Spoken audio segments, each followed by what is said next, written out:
Happy Mansari. Bati ng isip ni Bella. Isang buwan na ang nakakalipas mula nang magpanggap sila ni Raven na may relasyon sila. At isang buwan na rin hindi nakaparamdam si Dina. Mukhang sumuko na ito dahil nabalitaan nila ni Raven na umalis pala ito ng bansa. 2 linggo na ang nakalilipas. Akala naman niya ay mapapalaban siya. Nakaramdam siya ng lungkot. Mukhang malapit nang matapos ang pagpapanggap nilang dalawa dahil wala nang rason para ipagpatuloy ito. Ate, ilang taon ka na ba hindi kumain? Nang aasar na tanong ng bunsong kapatid niya. Hindi agad niya naintindihan ang sinabi nito dahil masyadong busy ang isip kay Raven. Nagulat na lang siya nang mapatingin siya sa plato niya. Umaapaw na iyon sa dami ng kanin. Natarantang binawasan niya ang laman niyon. Anak, okay ka lang ba? Nag-aalalang tanong ng mami niya. Opo mami, may iniisip lang ako. Bago ko makalimutan, may inilabas itong pink na sobre at inabot sa kanya. A card from your secret admirer. Nakatingin sa kanya ang lahat habang kinukuha ang laman ng sobre. Nang mga sandaling iyon, ay kumpleto sila sa agahan. Maging ang kapatid niyang kambal ay naroon din. Binasa niyang tahimik ang laman ng card. If you hear me say I love you, please believe me. I've been keeping this to myself all my life. Kung noon ay masaya siya dahil sa nagkaroon siya ng admirer, ngayon naman ay naiinis siya. Kung dati ay hindi niya pinagtutuunan ng pansin kung kanino galing ang mga iyon, ngayon ay interesado na siyang malaman kung sino. Gusto niya itong makita at makausap ng maayos para hindi ito umasa sa wala dahil may ibang minamahal ang puso niya. Nakagat niya ang ibabang labi niya. Kahit anong protekta niya sa kanyang puso laban sa karisma ni Raven, ay hindi pa rin siya nanalo. Pero sa pagkakataong iyon, sisiguraduhin na niyang hindi siya magiging assuming tulad ng dati at hindi na siya magtatapat ng pag-ibig dito unless mauuna itong magtapat ng pag-ibig sa kanya. Wishful thinking. Ibinalik niya ang card sa sobre at napatingin siya sa mami niya. Ma'am, kilala mo ba kung sino ang nagbigay nito sa iyo? Hindi iha. Inihulog lang daw iyan sa mailbox natin. Inabot sa akin ni Manang Ellen kanina. Good morning.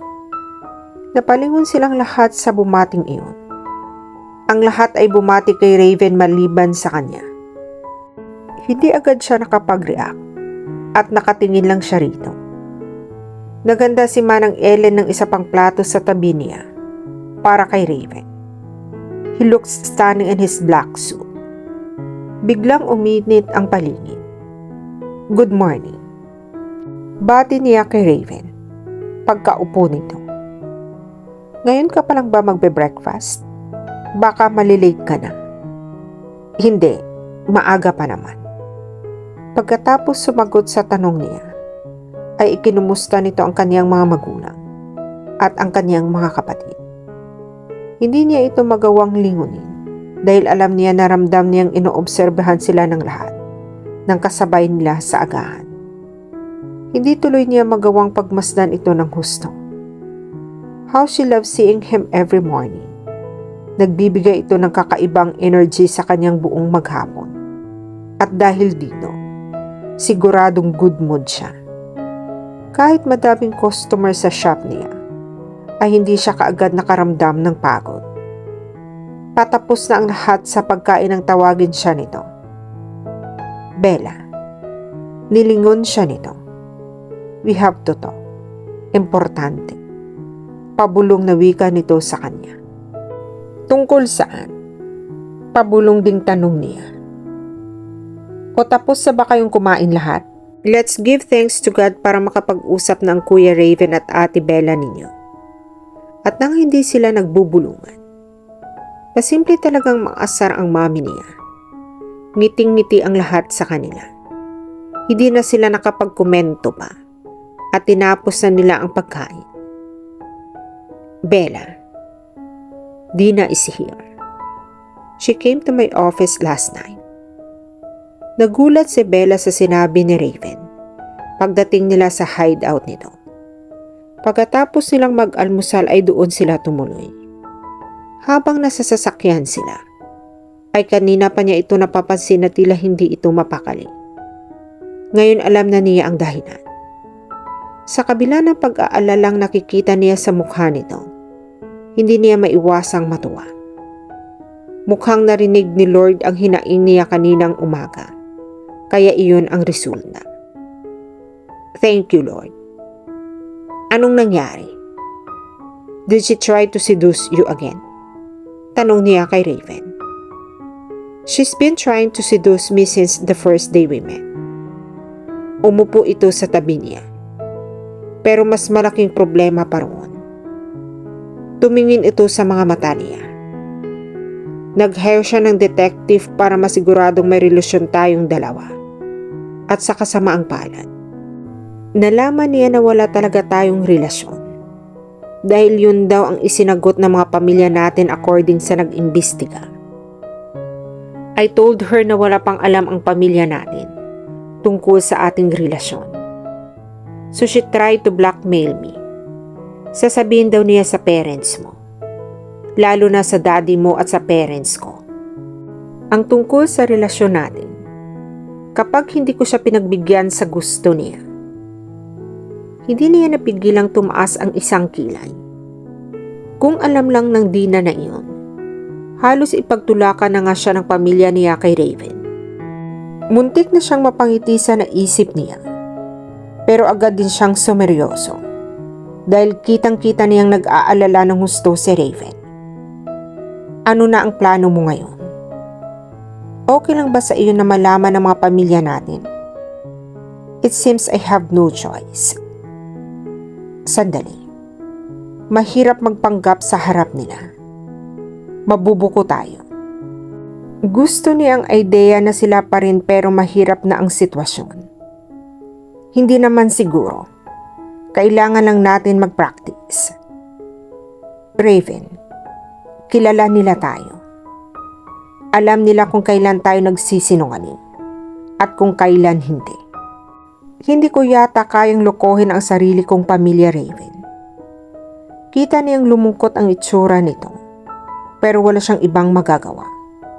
Mahirap ang gusto nitong mangyari. I know. Kaya lang I have no choice. Dina is a judge's daughter. Noon pa ako gusto ng father niya para sa kanya. Iniisip niya na kapag nagkatuluyan kami ng anak niya, mapipilitan akong hawakan ang kaso ng panganay niya na sexual harassment. One of my colleagues told me about it. Kaya dumistansya ako sa mag-amang iyon. Naawa siya kay Raven. Hindi niya alam ang kanyang gagawin. Hindi kaya ng kalooban niya na lukuhin ang kanyang pamilya at ang pamilya nito na malapit sa kanya. Pero hindi naman kaya ng puso niya na makita itong mapikot at mapunta sa iba. Nang dahil sa hindi niya pagtulong dito. I don't know, Raven. Ayaw kong mapahamak ka pero ayaw ko rin lukuhin ang pamilya natin. Hinawakan nito ang kamay niya at ginanap iyon. Please, Bella. Lubos-lubusin mo na ang pagtulong sa akin. Hanggang sa tigilan lang ako ni Dina. I'm telling you, mahihirapan tayo. They will have a lots of question kapag in-announce natin sa kanila na may relasyon tayo. Like, kailan ka nanligaw sa akin? Kailan kita sinagot? At paano kita sinagot?